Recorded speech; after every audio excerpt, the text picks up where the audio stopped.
স্বাগত ৩ মিনিটের খবরে। বিচারের পর আওয়ামী লীগকে নির্বাচনে প্রতিদ্বন্দ্বিতা করার জন্য স্বাগত জানানো হবে বলে জানিয়েছেন অন্তর্বর্তী সরকারের প্রধান উপদেষ্টা ডক্টর মোহাম্মদ ইউনূস। টাইম ম্যাগাজিনকে দেয়া এক সাক্ষাৎকারে তিনি বলেন, আগে জুলাই আগস্টে বৈষম্য বিরোধী ছাত্র আন্দোলনে শহীদ ও আহতের ঘটনায় জড়িত আওয়ামী লীগ ও তাদের সহযোগীদের বিচার নিশ্চিত করতে হবে।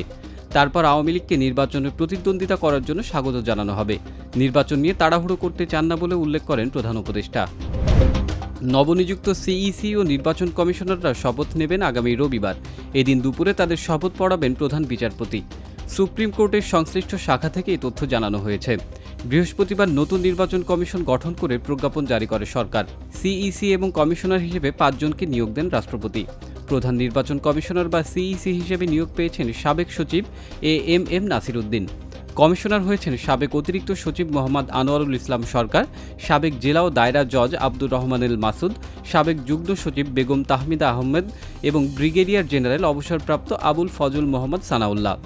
এদিকে নিয়োগ পাওয়ার পর নবনিযুক্ত সিইসি এএমএম নাসির উদ্দিন গণমাধ্যমকে বলেছেন, ভোটের অধিকার ফিরিয়ে এনে তারা জাতিকে একটি অবাধ, সুষ্ঠু ও গ্রহণযোগ্য নির্বাচন উপহার দিতে চান।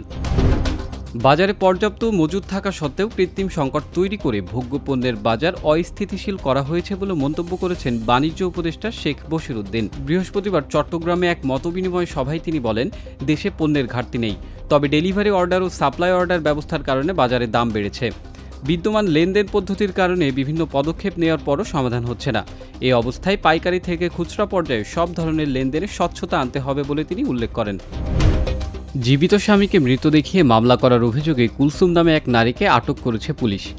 ঢাকা বিচারিক আদালতে দায়ের করা এক মামলায় ওই নারী দাবি করেছিলেন, সাম্প্রতিক গণঅভ্যুত্থানে তার স্বামী নিহত হয়েছেন, কিন্তু তার স্বামী জীবিত। গণমাধ্যমে এমন খবর প্রকাশের পর বৃহস্পতিবার রাতে তাকে কক্সবাজার থেকে আটক করে আশুলিয়া থানা পুলিশ। তবে স্ত্রীর দাবি, তাকে চাকরির প্রলোভন দেখিয়ে মামলাটি সাজিয়েছেন রুহুল আমিন ও শফি উদ্দিন নামে দুজন। পুলিশ বলছে, তদন্ত সাপেক্ষে তাদের বিরুদ্ধে আইনগত ব্যবস্থা নেওয়া হবে। পাকিস্তানের উত্তর পশ্চিমাঞ্চলীয় খাইবার পাখতুনখোয়া প্রদেশে যাত্রীবাহী গাড়িবহরে বন্দুকধারীর হামলায় অন্তত ৪২ জন নিহত হয়েছেন। এই ঘটনায় আহত হয়েছেন আরও ২০ জন। পুলিশ বলেছে, বৃহস্পতিবার পারাচিনার থেকে পেশোয়ার যাওয়ার পথে গাড়িবহরে হামলা হয়। প্রাথমিক তদন্তের পর সরকার পক্ষ থেকে বলা হচ্ছে, সশস্ত্র ব্যক্তিরা পাহাড় থেকে গাড়িবহর লক্ষ্য করে গুলি চালায়। খাইবার পাখতুনখোয়ার প্রধান সচিব এই হামলাকে একটি বড় ট্র্যাজেডি উল্লেখ করে বলেছেন, হতাহতের সংখ্যা আরও বাড়তে পারে, কারণ অনেকের অবস্থা আশঙ্কাজনক। বাংলাদেশ ওয়েস্ট ইন্ডিজ সিরিজ শুরু হচ্ছে আজ। বাংলাদেশ সময় রাত ৮টায় অ্যান্টিগার ভিভিয়ান রিচার্ডস স্টেডিয়ামে প্রথম টেস্ট মাঠে গড়াবে। সাকিব রাজনৈতিক নানার টানাপোড়েনে দলে অনিশ্চিত, এই সিরিজে খেলছেন না। ইনজুরির কারণে ওয়েস্ট ইন্ডিজ সিরিজে নেই মুশফিকুর রহিমও। নাজমুল হোসেন শান্তর ইনজুরির কারণে অধিনায়ক করা হয়েছে মেহেদী হাসান মিরাজকে। এতক্ষণ সঙ্গে থাকার জন্য ধন্যবাদ।